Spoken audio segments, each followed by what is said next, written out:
में राज्यसभा चुनाव की 2 में से 1 सीट पर जीत के लिए बीजेपी ने पूरा जोर लगा दिया है। 18 जून को राज्यसभा चुनाव के लिए वोटिंग होनी है। उससे पहले बीजेपी के राष्ट्रीय अध्यक्ष नितिन नवीन 5 जून को झारखंड पहुंच रहे हैं। अपने 2 दिवसीय दौरे के दौरान वे कोर कमेटी और विधायक सांसदों के साथ बैठक करेंगे। बीजेपी पहले ही 1 सीट के लिए उम्मीदवार उतारने का ऐलान कर चुकी है। इसको देखते हुए नितिन नवीन के इस दौरे को काफी महत्वपूर्ण माना जा रहा है। हम आपको बता दें कि 8 जून को राज्यसभा चुनाव के लिए नामांकन की अंतिम तारीख है। उसी दिन मतों की गिनती भी होगी।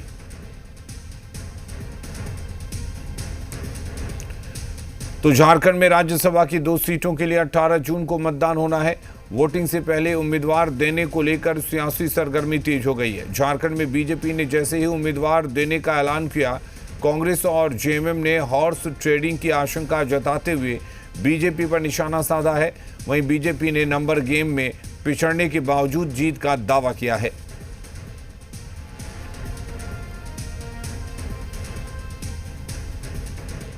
दावे क्यों किए जा रहे हैं, प्रश्न ये उठता है। आपके पास समुचित संख्या नहीं है, आप 21-22 पर हैं और उसके बाद प्रत्याशी उतारने की बात करेंगे तो कहीं ना कहीं हॉर्स ट्रेडिंग का एक प्रश्न उठता है, आशंका बलवती होती है।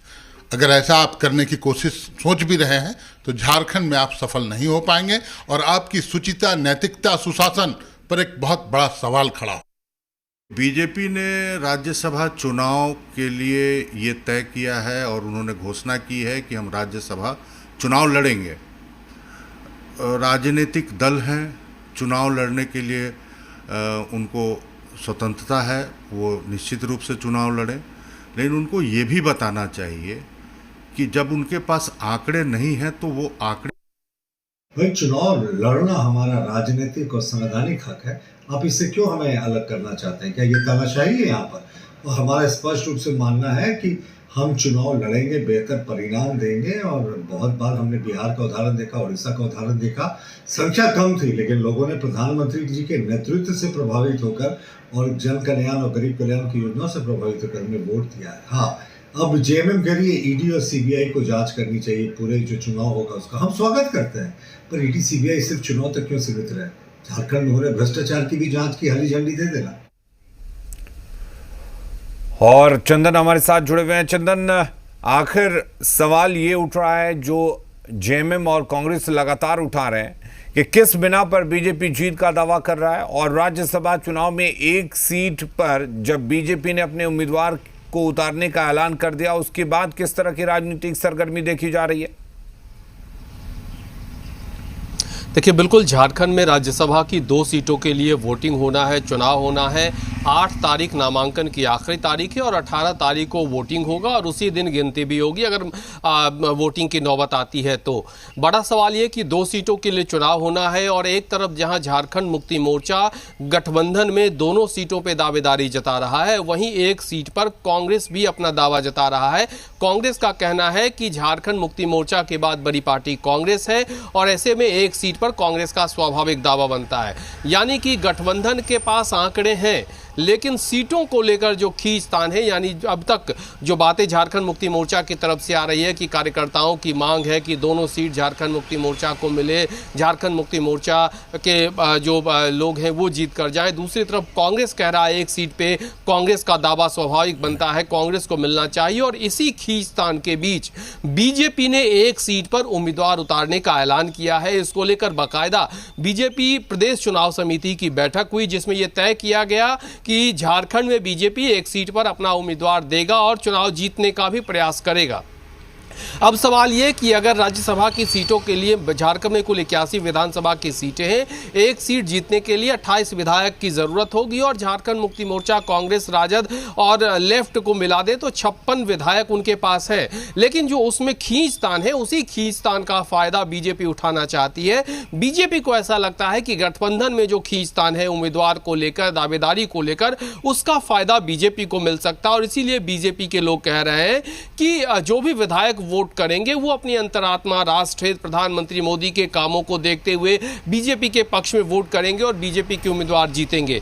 तो ये परिस्थितियां हैं। अगर हम बीजेपी के पास विधायकों की संख्या की बात करें तो बीजेपी के 21 विधायक हैं, एक जदयू के हो जाते हैं, एक लोजपा के हो जाते हैं। तो इस तरह से बीजेपी के पास जो विधायकों की संख्या 23-24 पहुंचती है अगर एक और विधायक साथ देते हैं। यानी फिलहाल बीजेपी के पास भले ही आंकड़े नहीं हो, लेकिन बीजेपी को लगता है कि गठबंधन के अंदर का खींचतान, अंतरकलह, उसका फायदा बीजेपी को मिलेगा और वो बीजेपी एक सीट पे उम्मीदवार को जिता सकती है। चंदन, बिल्कुल। इस बीच नितिन नवीन भी आ रहे हैं, बीजेपी के राष्ट्रीय अध्यक्ष। तो क्या ये माना जाए कि राज्यसभा चुनाव से पहले नितिन नवीन का आना और साथ ही उम्मीदवार के नाम का उम्मीदवार उतारने की घोषणा बीजेपी की तरफ से करना, यह महज एक संयोग तो है नहीं? देखिए, कुल मिलाकर इसे राजनीति में संभावनाओं के साथ साथ परिस्थितियों के अनुरूप आकलन भी होती है और जो चीज़ें होती है वो तय होती है। अब बीजेपी के राष्ट्रीय अध्यक्ष अगर 5 जून को उनका झारखंड दौरा 2 दिवसीय प्रस्तावित हुआ है और 8 तारीख नामांकन की आखिरी तारीख है और बीजेपी उम्मीदवार देने का ऐलान कर रही है, तो इन तमाम समीकरणों को जोड़कर ये जरूर देखा जा सकता है कि झारखंड बीजेपी की रणनीति को राष्ट्रीय अध्यक्ष के आने से मजबूती मिलेगी और कहीं ना कहीं BJP, Jharkhand BJP morally boost up होगा। और जो एक सीट पे उम्मीदवार देने की बात बीजेपी की तरफ से कही गई है, तो बीजेपी की ये कोशिश होगी कि उस एक सीट को जिताने में भी सफलता हासिल करे। लेकिन ये तमाम चीज़ें चूंकि जब वोटिंग होगी, उम्मीदवार आएंगे, उसके बाद की परिस्थितियां होती है। लेकिन हाँ, बीजेपी के राष्ट्रीय अध्यक्ष के झारखंड दौरे को लेकर जो चर्चा है, संभावना है, गणित है, सियासत है, राजनीति है, उन तमाम परिस्थितियों का आकलन अब होने लगा है। बिल्कुल चंदन, सवाल यह भी है कि यानी कि बीजेपी को लगता है कि जो खेल हमने बिहार में किया वैसा ही कुछ खेला झारखंड में भी हो सकता है।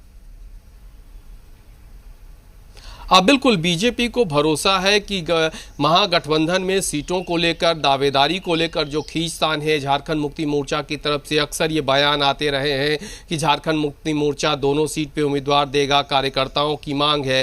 कांग्रेस की तरफ से कहा जा रहा है कि एक सीट पर कांग्रेस का स्वाभाविक दावा है, एक सीट कांग्रेस को मिलना चाहिए, कांग्रेस के उम्मीदवार को मिलना चाहिए। तो इसी खींचतान के बीच बीजेपी को लगता है कि अन्य राज्यों में जिस तरह से परिस्थितियों का फायदा बीजेपी ने अपने हित में उठाया, उसका फायदा बीजेपी को मिला, लाभ मिला और बीजेपी ने सफलता हासिल किया है, उसी तरह की परिस्थितियां झारखंड में बनी हुई है। ऐसे में बीजेपी उम्मीदवार अगर देता है तो जरूर बीजेपी को यह भरोसा है कि परिस्थितियों का लाभ बीजेपी के उम्मीदवार के पक्ष में, बीजेपी के पक्ष में होगा। लेकिन तमाम चीजें अभी देखनी होगी कि कौन उम्मीदवार होते हैं, किस तरह से परिस्थितियों के अनुरूप बीजेपी अपनी रणनीति बनाता है। और गठबंधन में अगर एका बनाने की बात हो रही है, जो गठबंधन के लोगों के द्वारा बैठकर सब कुछ तय करने की बात भी आ रही है, तो वो कहां तक सफल होता है। तो तमाम गणित परिस्थितियां ये देखने वाली होंगी कि क्या बीजेपी पहले की भांति यहां पे उसका लाभ यहां पे उठाने की जो तैयारी है वो मिलता है, या गठबंधन की तरफ से दोनों सीटों पर उम्मीदवार चुनाव जीतते हैं। चलिए, बहुत शुक्रिया आपका तमाम जानकारी देने के